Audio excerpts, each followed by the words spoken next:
Oke, baik teman-teman semua, hari ini kita akan mulai perkuliahannya ya. Selamat pagi semuanya, dan ini adalah perkuliahan pengantar analisis real 1 untuk pertemuan setelah UTS. Untuk UTS-nya sendiri bagaimana? Apakah ada kesulitan atau semuanya aman, damai, bahagia, tentram?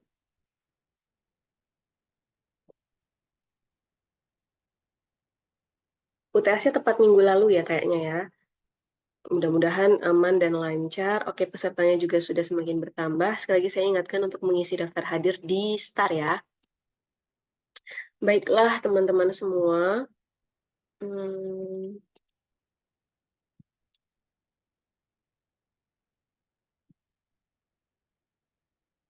ya untuk topik setelah UTS itu yang akan kita bahas adalah terkait deret, ya.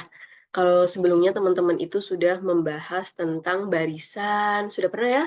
Sudah bahas tentang barisan. Nah, untuk setelah UTS nanti topik pertama kita adalah tentang deret atau series. Di kalkulus ada yang sudah pernah belajar belum ya tentang deret? Kayaknya ada ya? Sudah pernah belum dengar deret? Di SMA ada tentang deret ya? Ada kan ya? Deret geometri. Sudah pernah? Saya tulis dulu di kolom chat, nanti teman-teman bisa memberi reaction ya. Apakah teman-teman sebelumnya sudah pernah mendengar tentang deret? Sudah pernah mendengar tentang deret? Lupa tentang deret. Harusnya sih sudah. Harusnya sudah pernah ya. Karena kan di SMA sudah ada.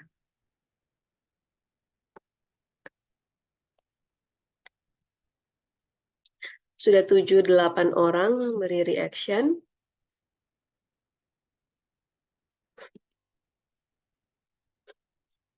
Oke, sudah banyak ya? Oke, baiklah.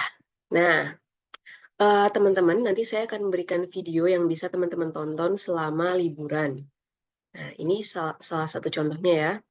Nih.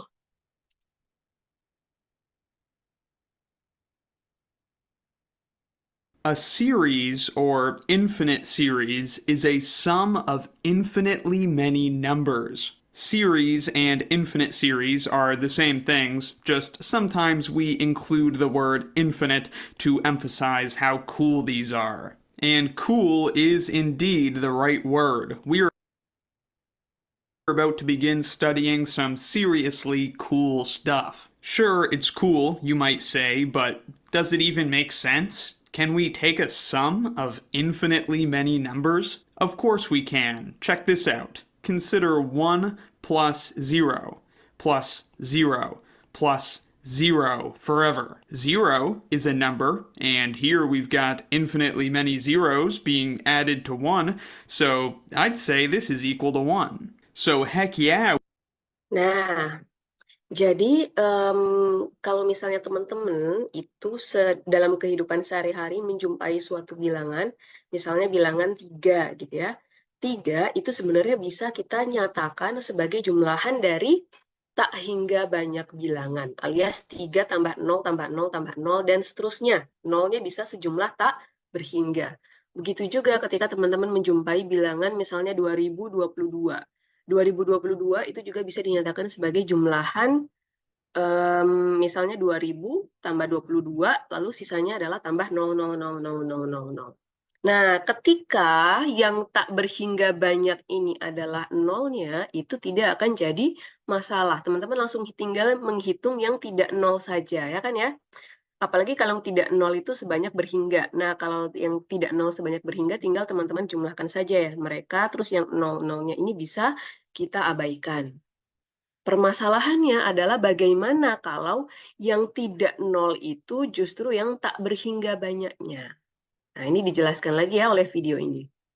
We can sum infinitely many numbers, but of course, there's not much work for us to do when the sum is just a bunch of zeros. What we're really interested in are sums of infinitely many non zero numbers. Like, for example, 1 plus 2 plus 3 plus 4, and so on. This is a sum of infinitely many non zero Nah, ini adalah contoh ketika teman-teman menjumpai deret yang suku-suku tak nolnya itu sebanyak tak berhingga, maka ini menjadi problem.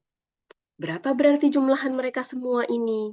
Dan kalau teman-teman lihat suku-sukunya, ini masing-masing suku-sukunya positif semua dan lebih dari satu ya.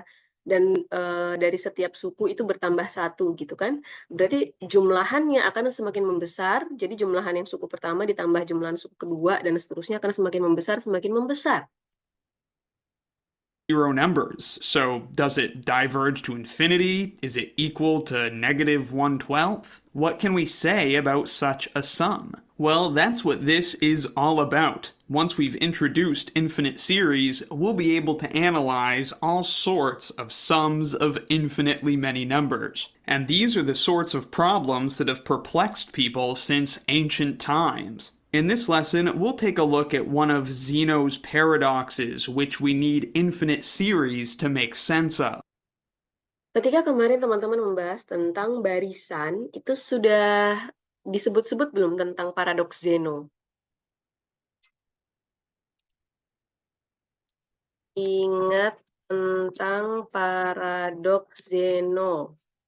Sudah ya, lupa ingatan tentang paradoks Zeno. Silakan beri reaction. Kan baru aja UTS ya minggu lalu, baru UTS. Nggak boleh lupa dong. Baru UTS minggu lalu. Wah, yang lupa ingatan kok banyak.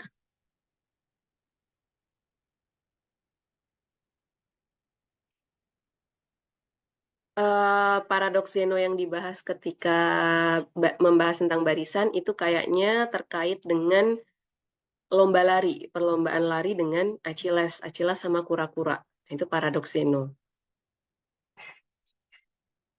Wah, ternyata banyak tim yang lupa ingatan ya. Baiklah, untuk di pertemuan 9 mungkin masih nggak apa-apa untuk lupa ingatan. Tapi nanti di pertemuan-pertemuan berikutnya, saya berharap teman-teman tidak lupa ingatan lagi. Jangan cepat move on ya. Jangan cepat move on. Oke, kita lanjutkan dulu.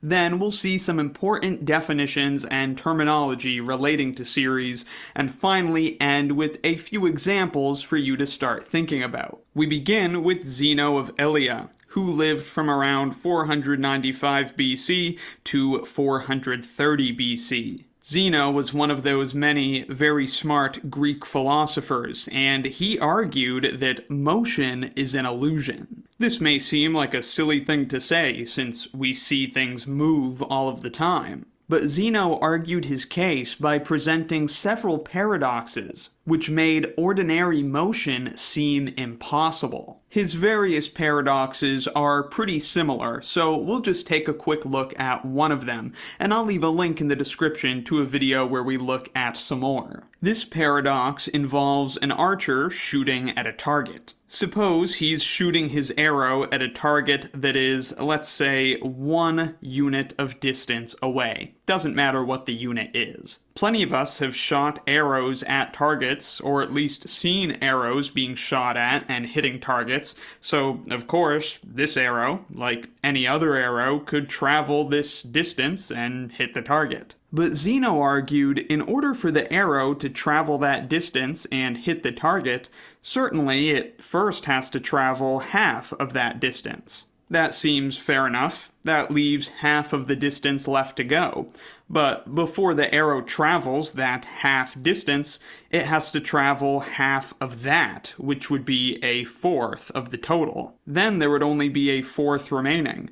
But again, before traveling that fourth, the arrow will have to first travel half of that distance, which would be an eighth. And you can see how this continues infinitely. An eighth of the distance remains, but in order to travel that eighth, the arrow would first have to travel half of that, which is a 16th. So, in order for the arrow to travel 1 unit and hit its target, it needs to travel half of the distance plus a fourth of the distance, plus an eighth of the distance, and so on. And there's the paradox. In order to travel a single unit of distance, the arrow needs to travel infinitely many steps. And seemingly it must travel an infinite distance, since this is a sum of infinitely many positive numbers, in order to travel a single unit. And thus it would seem that the arrow can't travel anywhere. How can we make sense of this? Well, for starters, we could write this in some more compact notation using sigma notation. That's what the sum would look like in sigma notation. I'll leave a link in the description to my lesson introducing this notation.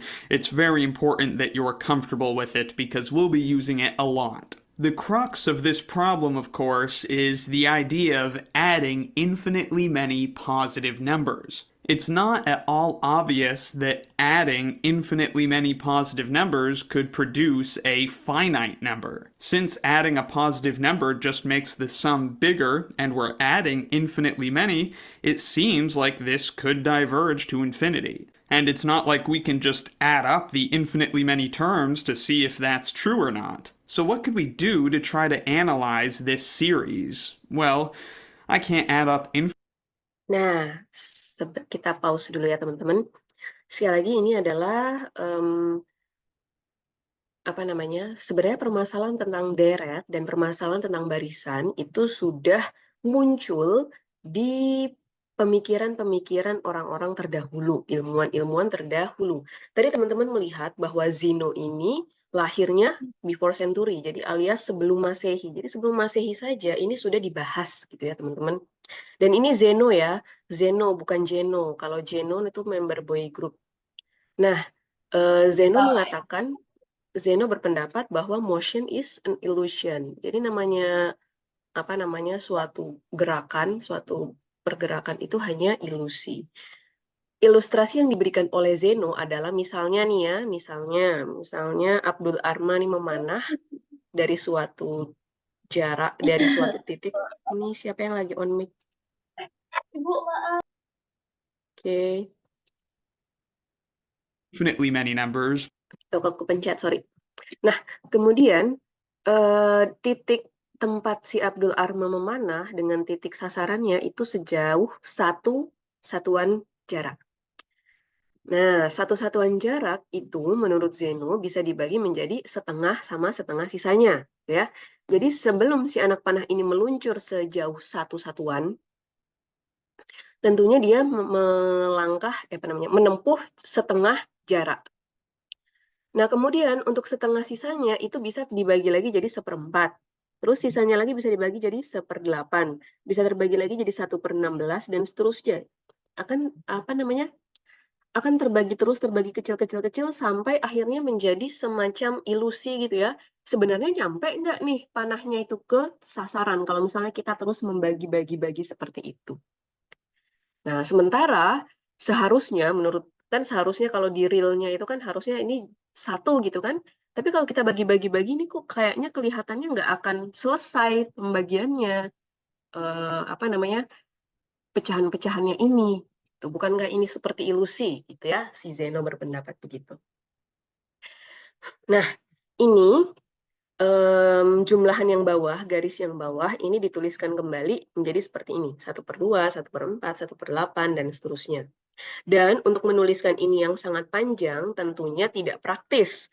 Oleh karena itu, ditulis menjadi 1/2 pangkat K. Yang mana K-nya itu adalah pangkat dan indeks pangkat yang berjalan mulai dari 1, 2, 3, bilangan asli gitu ya, sehingga menuju ke infinity atau tak berhingga. Jadi sebanyak suku-sukunya ini adalah sebanyak tak berhingga. Nah, kemudian kalau teman-teman belum kenal rumus deret, dulu kan ceritanya belum kenal, kan kalian mengenal rumus deret kelas berapa? SMA atau SMP atau TK? SMP. Oh, ada yang SMP ya, ada yang SMP. Nah, di situ diberikan ya kalau deret yang ada perbandingan seperti ini antara suku-sukunya setengah, berarti cara menghitungnya bagaimana, terus kalau sukunya kurang dari 1, berarti bagaimana rasionya, dan seterusnya ya. Nah, kalau misalnya yang belum kenal rumus itu atau mungkin awam terhadap seperti ini, dia akan menduga, wah ini kan positif semua, nih deret-deretnya ini kan suku-sukunya positif semua. Kalau suku-suku yang positif dijumlahkan dengan suku-suku yang positif, apa bukannya nanti malah jadinya membesar, gitu kan?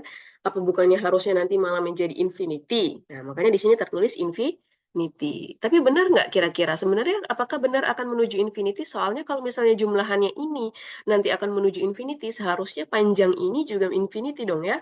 Kan harusnya gitu ya. Kalau menurut apa namanya dirunut-runut, apa yang salah di sini? Itu pertanyaannya. Apakah benar motion is an illusion sebagaimana kata-kata Zeno? Nah, ini nanti yang akan menjadi paradoks. Mari kita simak kelanjutan videonya. But I can add up one number. I could also add up two numbers. I could probably add up three numbers, or I might even be able to handle four. If we Nah, karena kalau misalnya kita langsung menjumlahkan semua suku-sukunya, tentu saja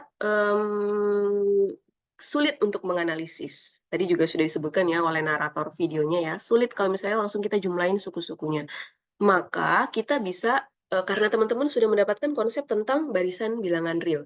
Di barisan bilangan real itu kan teman-teman melihat ya suku-sukunya ya, apakah suku-sukunya itu semakin menuju tak hingga, dia akan menuju suatu nilai tertentu. Nah, kan kalau barisan enak ya, kita cukup melihat suku-sukunya saja, bukan melihat jumlahannya gitu kan. Dan dari suku-sukunya itu bisa kita lihat, bisa kita amati, bisa kita amati perilakunya. Apakah nanti semakin semakin menuju tak hingga, dia akan semakin bergerak menuju mendekati suatu nilai. Nah, itu kalau ada suku-sukunya. Tapi kalau deret, bagaimana nih? Kita kan harus menjumlahkan semuanya. Nah, oleh karena itu ada istilah namanya, kita definisikan istilah namanya jumlahan parsial. Jumlahan parsial itu adalah, apa tuh namanya jumlahan? Jumlahan kan berarti kita menjumlahkan beberapa suku gitu kan? Lalu parsial. Nah, parsial karena kalau misalnya langsung sekaligus menjumlahkan satu satu kesatuan deret ini akan sulit gitu. Maka kita akan melihat jumlahan parsialnya. Jumlahan parsial untuk jumlahan parsial pertama itu berarti kita cukup menjumlahkan yang suku pertama. Seperti tadi ya sudah disebutkan oleh videonya. Lalu jumlahan parsial 2 S2 gitu ya, SN kan S2 itu berarti kita menjumlahkan dua suku pertama. Jadi 1/2 tambah 1/4. Lalu kita tuliskan dalam bentuk barisan. Nah, ilustrasinya bisa dilihat seperti ini. were to add up just the first number, that would of course be 1/2. If we were to add up the first two numbers, that would be a half plus a fourth, which happens to equal 3/4. Adding up the first three numbers gives us a half plus a fourth plus an eighth, which is equal to 7/8, and so on. We could continue calculating these partial sums as long as we wanted. And by calculating these partial sums, we've created a sequence. We've got the sum of the first number, then the sum of the first two numbers, then the sum of the first three numbers, and so on if we continued. Does it look like these sums are diverging to infinity? I wouldn't say so. To me, it looks like they're getting closer and closer to 1. And Nah, ini ya. Ketika kita sudah bisa menuliskan jumlahan parsialnya dalam bentuk barisan, itu kita bisa menganalisis dengan menggunakan konsep yang sudah kita pahami di barisan. Nah, ini ketika sudah jadi barisan kan kita bisa lihat nih, 1/2, 3/4, 7/8, nanti lama-lama jadi 99/100, terus 1000/1001, dan seterusnya. Yang mana makin lama dia akan konvergen menuju 1. Nah, seperti itu ya. Jadi ini untuk memudahkan kita dalam menganalisis, maka kita dikenalkan dengan konsep jumlahan parsial dari suatu deret tak berhingga atas bilangan real. Kira-kira apakah bisa dipahami idenya?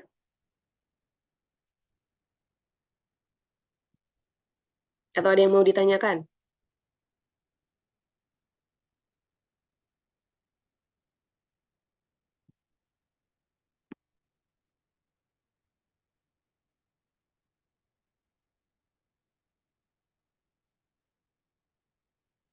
Silakan, kami sama ada yang mau ditanyakan.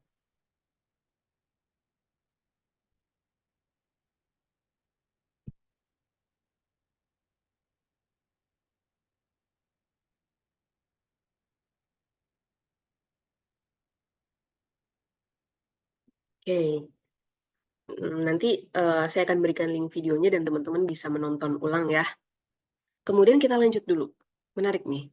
In fact, it is through the sequence of partial sums that we analyze a series. So, since this sequence of partial sums converges to 1, we say that the limit of the series is 1, and we can write simply that the series equals 1. Nah, sekarang sudah tidak seperti tadi ya. Tadi kan mungkin ketika masih awam dengan konsep ini akan menulis sama dengan tak hingga. Soalnya ditambah-tambah semua nih, kalau bukannya kalau ditambahkan dengan suku-suku positif akan menghasilkan tak hingga ya hasilnya. Nah, tapi setelah kita analisis dari jumlahan parsialnya, dan nanti ada pembuktian matematikanya juga ya, diperoleh bahwa jumlahan parsialnya konvergen ke 1, sehingga bisa kita katakan gitu. Ingat di konsep barisan, ketika suatu barisan konvergen ke suatu nilai, kita juga bisa menyatakan bahwa limit barisan tersebut adalah menuju ke 1, sama dengan 1 gitu ya. Nih, jadi limit barisan tersebut untuk K menuju tak hingga adalah sama dengan 1. So Zeno was right and wrong. He was right that in order to travel 1 unit of distance, the arrow needs to travel 1/2 plus a fourth plus an eighth plus a 16th and so on. But he was wrong about that being an infinite, untravelable distance. Nah, inilah yang kenapa disebutkan paradoks. Paradoks dulu di bahasa Indonesia artinya apa? Benar tapi salah, salah tapi benar. Gimana ya? Makanya menjadi paradoks gitu kan. Karena kata-katanya Zeno benar tapi juga salah gitu. Tidak salah tapi juga gimana? Apa namanya? Sisi yang tidak salah dari ungkapan Zeno adalah memang bahwa benar akan kita peroleh deret ini ya 1/2, 1/4, 1/8, 1/16 gitu. Tapi salah jika dikatakan ini akan menjadi tak hingga. Sebab apa? Sebab dia akan konvergen ke 1. Nah, seperti itu ya. Itulah yang dinamakan dengan paradoks. It turns out that even though it is a sum of infinitely many positive numbers, that sum is equal to 1. And this is the big idea of our analysis of infinite series. We'll look at all sorts of different series and figure out which ones have a finite sum and which ones don't. But of course, writing a sum of infinitely many numbers equals 1 is pretty different from how we've used equals in the past. So it's important to be precise about what we mean when we write that a series equals something. So now let's look at some terms and definitions. Here is a representation of an arbitrary infinite series. And I should note before we dig into all this that much of the wording we're about to see is taken exactly from a textbook called Real Analysis by J. Cummings. It is a fantastic textbook. I'll leave a link in the description to buy it on Amazon.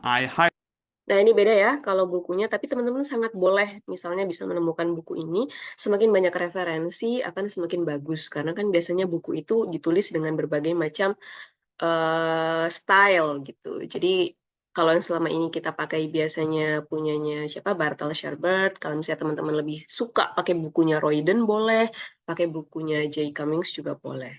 Nah, tapi yang kita highlight di sini adalah kita, para matematikawan, itu sepakat untuk menotasikan deret tak hingga dengan notasi seperti ini. AK ada sigmanya di depan.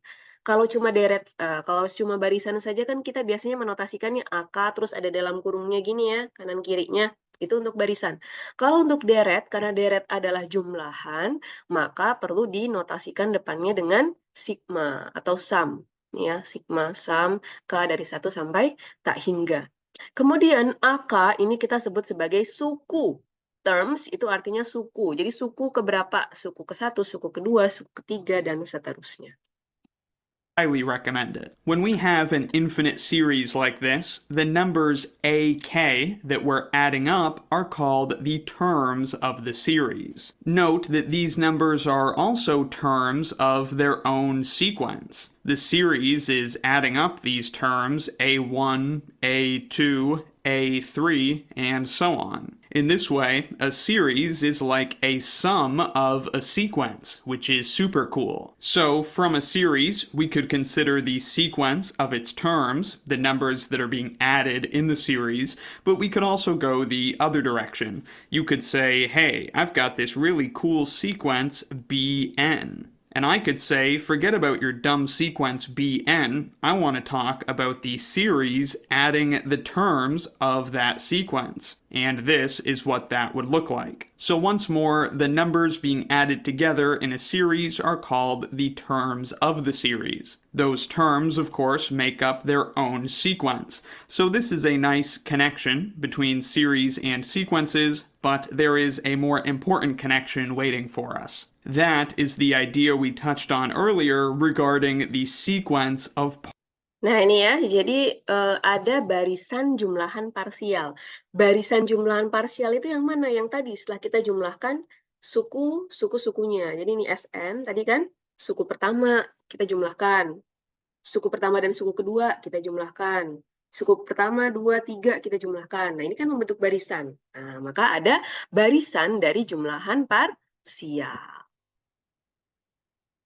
Partial sums, which we might call Sn. Before we get bogged down by notation, just remember that the nth partial sum is the sum of the first n terms of the series. This expression inside the parentheses represents the nth partial sum. It says sum up the terms ak from k equals.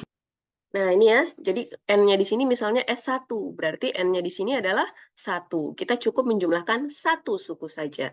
Kalau SN, N-nya S2, berarti di N di sini adalah 2. Berarti kita cukup menjumlahkan, kita akan mendapatkan barisan 1, 2, gitu kan? Dan seterusnya. Mudah. 1, the first term, to k equals n, the nth term. And then we're taking the sequence of all of those partial sums. And again, this is super important because it is with the sequence of partial sums that we will analyze a series. And that's convenient because we've spent a bunch of time studying sequences and proving results about them. So let's see some examples of the terms from the sequence of partial sums. Here is S1, the first partial sum. It goes from k equals 1 to k equals 1. So it's just the first term of the series, A1. This is the second partial sum, S2. It goes from k equals 1 to k equals 2. So it's the sum of the first two terms of the series, A1 plus A2. This is the third partial sum, S3. It goes from k equals 1 to k equals 3. It's the sum of the first three terms of the series, A1 plus A2 plus A3. Here is the fourth partial sum, and in general, the nth partial sum, Sn. Again, the nth partial sum is the sum of the first n terms of the series. The sequence of these partial sums is how we make conclusions about the series. And now here's the good stuff. We say that a series converges to a real number and write that the series equals that number if the sequence of partial sums converges to that number. Nah, sebagaimana di barisan itu kita mengenal konsep konvergen, maka di deret kita juga dikenalkan dengan konsep konvergen. Konvergen yang dimaksud ketika kita bicara tentang deret itu adalah dengan memperhatikan barisan jumlahan parsialnya. Nah, ini ya. Ini jumlahan suku parsialnya kan apa tuh namanya? Kursor saya kalau misalnya lagi share screen gini kelihatan enggak ya? Teman-teman? Kursor yang kelihatan ya? Oke, makasih. Makasih banyak. Nah, ini ya. Jadi tidak langsung jumlahannya berapa gitu, tapi kita lihat barisan dari jumlahan parsialnya itu konvergen ke mana. Gitu. Jadi itulah yang dimaksud dengan deret konvergen. Sama kayak tadi ilustrasi kita di contoh pertama. Itu kita lihat tidak langsung menjumlahkan setengah ditambah semuanya gitu ya. Tapi kita lihat suku-suku barisannya itu konvergen kemana. Nah, suku-suku barisan dari jumlahan parsialnya. Lalu, itu dikatakan konvergen ke satu bilangan real. Bagaimana kalau misalnya ternyata barisan dari jumlahan parsialnya itu tidak menuju ke satu nilai? Atau ini ya, bisa jadi menuju ke tak hingga, menuju ke minus negatif tak hingga, atau bahkan tidak ada. Nah, itu karena teman-teman kemarin kan di barisan sudah mempelajari ya, ada barisan, ada contoh-contoh barisan yang divergen, ada contoh-contoh barisan yang limitnya tidak ada tuh berarti dia menuju ke nilai yang berbeda. Tuh, nggak cuma satu nilai. Nah, kalau kayak begitu ya berarti kita sebut deretnya sebagai deret yang divergen. Nah, kemudian sebagaimana di barisan, kita juga ada konsep barisan terbatas. Barisan terbatas, ada juga barisan yang monoton. Barisan yang terbatas itu gimana? Barisan yang nilai suku-sukunya itu terbatas antara berapa sampai berapa. Nah, kayak contoh yang tadi ya, ini detik keberapa? 11.30. Kita lihat yang ini tadi. Nah, yang ini tadi kita lihat, ini kan barisannya terbatas. Terbatas di antara berapa sampai berapa? Terbatas di antara 1/2 sampai 0. Kok 0, 1/2 sampai 1 ya? Sorry. Oh, enggak. 1/2 sampai bener ya, 1/2 sampai 0. Karena 1 per menuju tak hingga nih kan. Ya, ini barisannya kalau misalnya kita hilangkan plus-plusnya ya, kita hanya pandang setengah, 1/4, 1/8. Nah, ini adalah terbatas dari setengah sampai 0, 0 sampai setengah. Lalu kalau kita lihat barisan yang di bawahnya ini, yang sudah menjadi jumlahan parsial, kita lihat dia terbatas nilainya nih. Terbatas dari 1/2 sampai 1. Jadi nilai-nilai suku barisannya, nilai-nilai suku barisannya itu berada di rentang ini sampai ini. Gitu. Kan tidak ada ya di sini ya, yang nilainya 100 gitu kan, nggak ada kan suku-suku barisan di sini 100? Atau lebih besar daripada itu atau tidak? Tidak bisa diprediksi. Nah, contoh barisan yang tidak terbatas itu adalah yang tadi di awal. Mana ya contohnya ya? Nah, ini nih. Nah, ini adalah contoh barisan yang tidak terbatas. Terbatasnya hanya di bawah saja, 1. Kita tahu nilai paling kecilnya 1. Tapi kita tidak tahu nilai paling besarnya berapa, karena dia terus membesar. Nah, ini adalah contoh barisan yang tidak terbatas. Kalau plusnya dihilangin ya, kalau plusnya dihilangin, kita sebut barisan tak terbatas. Nah, kalau barisan jumlahan parsialnya sekarang, barisan jumlahan parsialnya juga tidak terbatas ya. Karena kan ini nanti jadi 1, 3, terus berapa? 1, 3, 6, terus jumlahan suku parsialnya dihitung lagi seterusnya gitu ya. Nah, itu juga nanti menjadi tak terbatas. Jadi beda ya, terbatas itu kita lihat dari suku-sukunya saja. Nilainya berada di rentang berapa sampai berapa.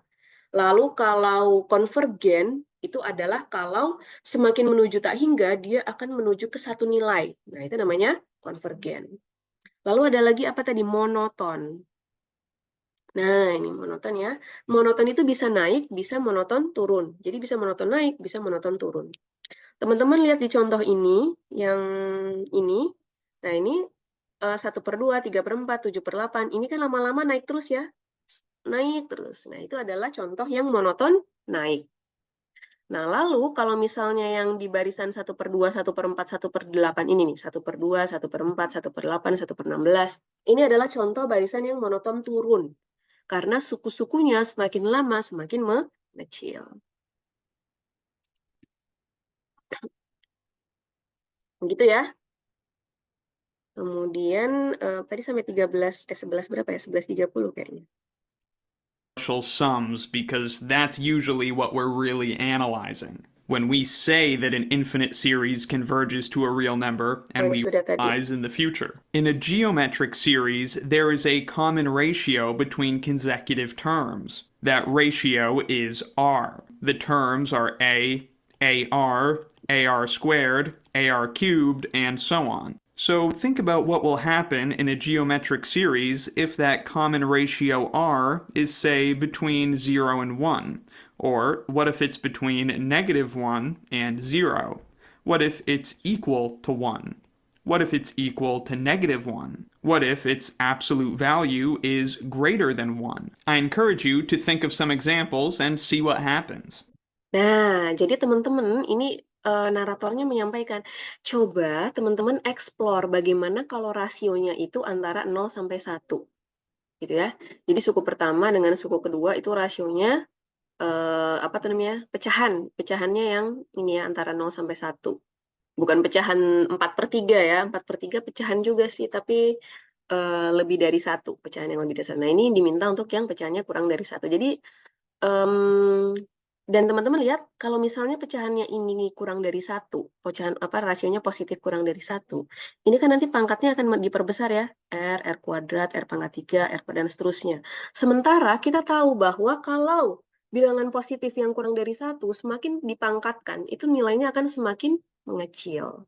Nah, oleh karena itu, untuk deret geometri, itu yang rasionya ini berada di antara ini, itu gimana kira-kira? Apakah dia akan konvergen atau tidak konvergen? Nah, itu nanti ada ya, teman-teman diminta untuk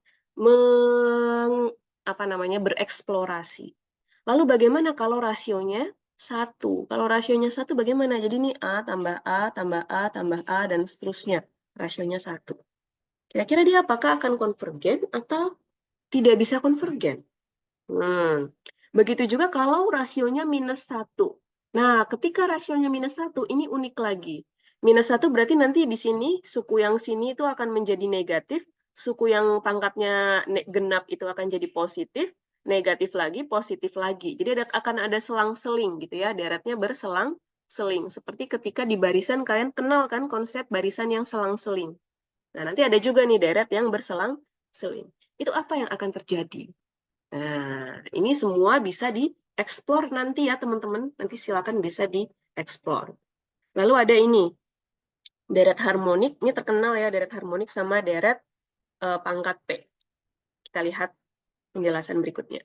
Pick an R value, pick an A value, and calculate some partial sums. The first series we looked at in Zeno's paradox was an example of a geometric series. In that series, we had A equals 1/2 and R equals 1/2. Our first term was 1/2, and each subsequent term was 1/2 times the previous one. Another example of a geometric series you're probably familiar with is 0.999 repeating. This is what that looks like with sigma notation. It's 9/10 plus 9/100 plus 9/1000, and so on. Each term of the series is equal to the previous one times 1/10. 1/10 is the common ratio. So A here is equal to 9/10, and R, the common ratio, is 1/10. And you've probably seen a proof, or several proofs, that 0.9 repeating, and thus this series, are equal to 1.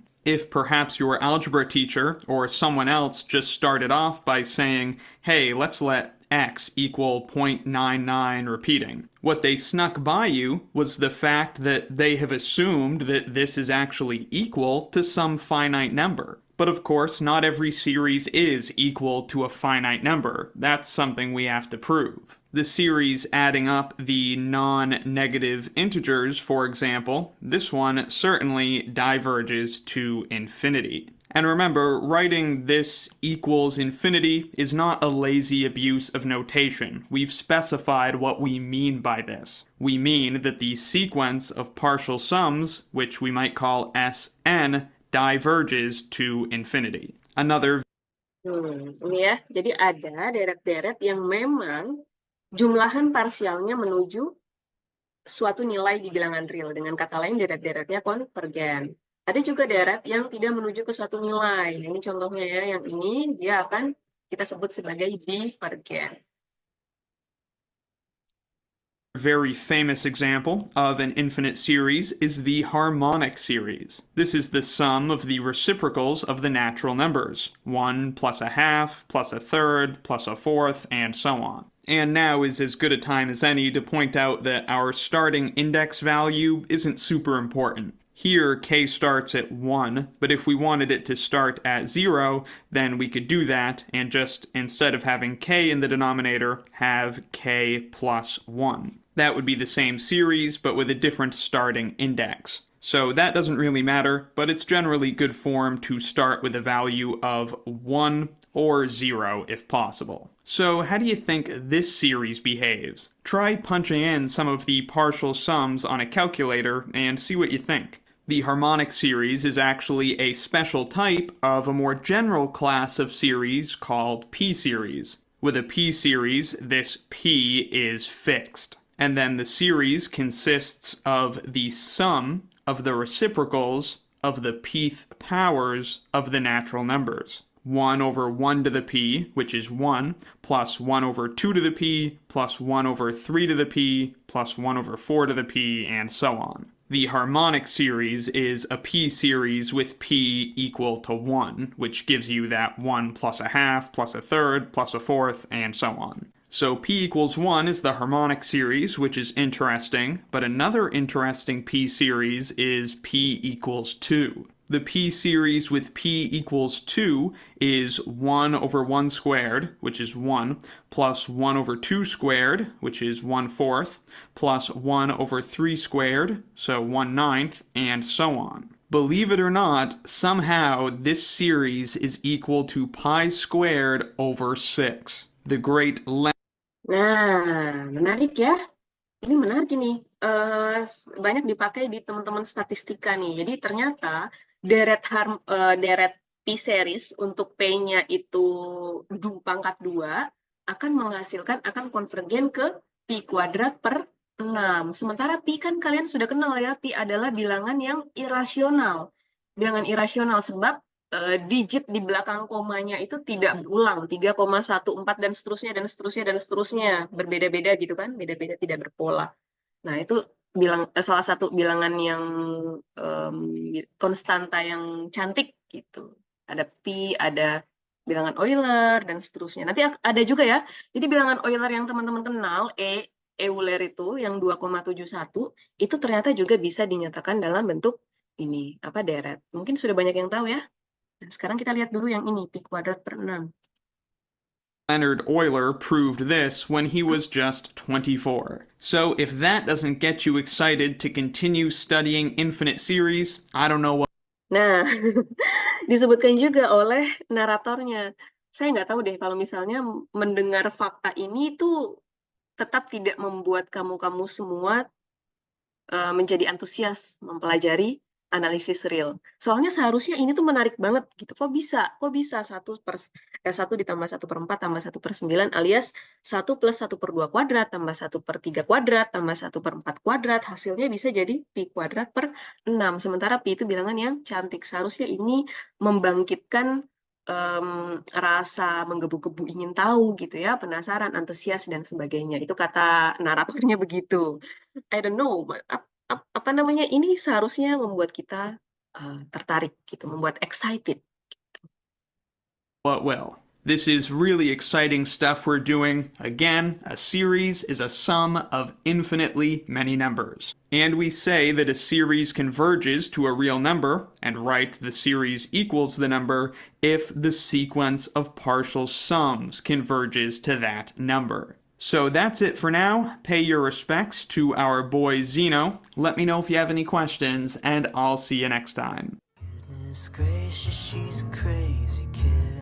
Oke, kita sudah selesai menonton tentang satu video terkait introduction. Jadi ini baru introduction ya, jadi baru introduction to infinite series. Jadi baru perkenalan awal nih tentang deret tak hingga, karena sebenarnya itu juga topik kita di pertemuan ke-9.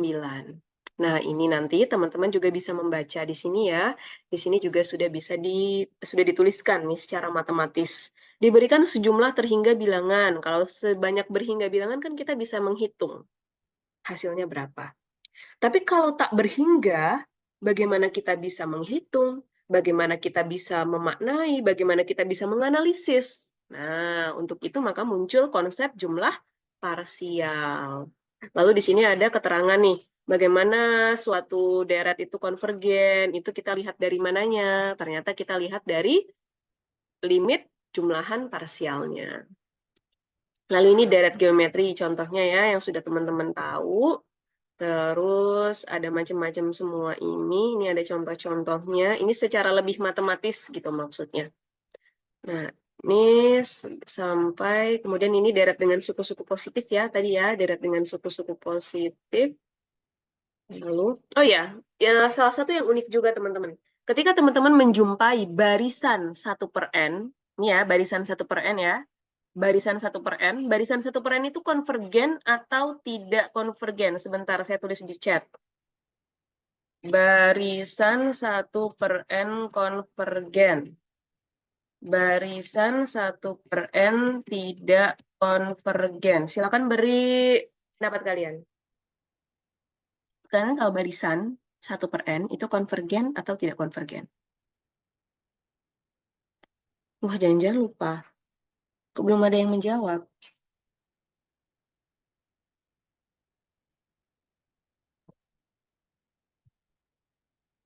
Ada yang sudah menjawab? Oh, banyak sudah.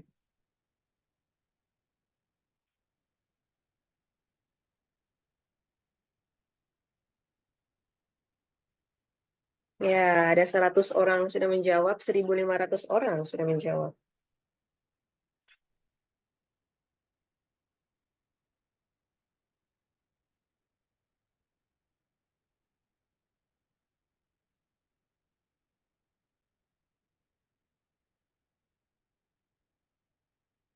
Oke, baik. Terima kasih banyak. Ya, benar ya. Kalau barisan 1/n itu dia konvergen. Konvergen kemana? Konvergen ke 0. Ya. Karena kan 1/1, 1/2, 1/3, 1/4, 1/5, dan seterusnya itu akan menuju ke 0.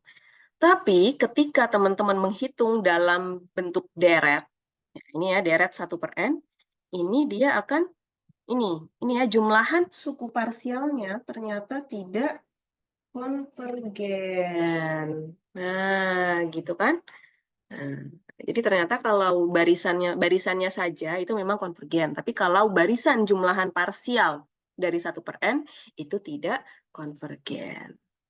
Nah, kemudian ini yang tadi ya. Nah ini, jadi ini ada apa tuh namanya? Dan apa namanya? Teman-teman bisa juga mengecek apakah kekonvergenannya juga bisa dicek gitu ya, kekonvergenan sama konvergensinya bisa dilihat berdasarkan konsep-konsep yang sudah dipelajari di analisis real di sebelum UTS terkait barisan. Kan kita punya teorema. Kalau barisannya itu naik dan terbatas, maka dia akan konvergen ke supremumnya, kan gitu ya. Lalu kalau dia turun dan terbatas di bawah, berarti dia konvergen ke infimumnya. Nah, itu nanti berlaku juga di sini. Jadi kalau jumlahan suku parsialnya naik, terbatas di atas, berarti konvergen. Gitu ya. Oke, begitu saja mungkin untuk pertemuan hari ini ya. Apakah ada pertanyaan?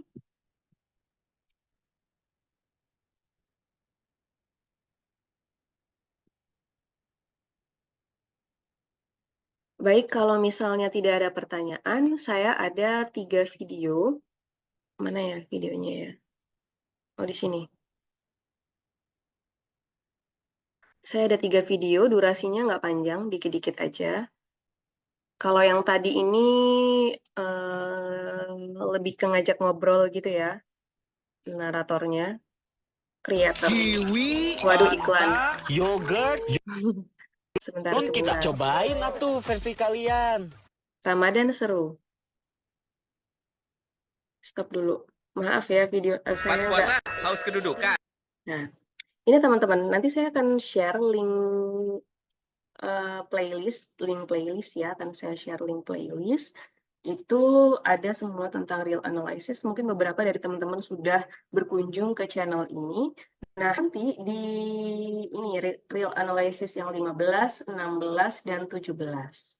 Nah, nanti bisa ya dicermati untuk yang 15, 16, 17.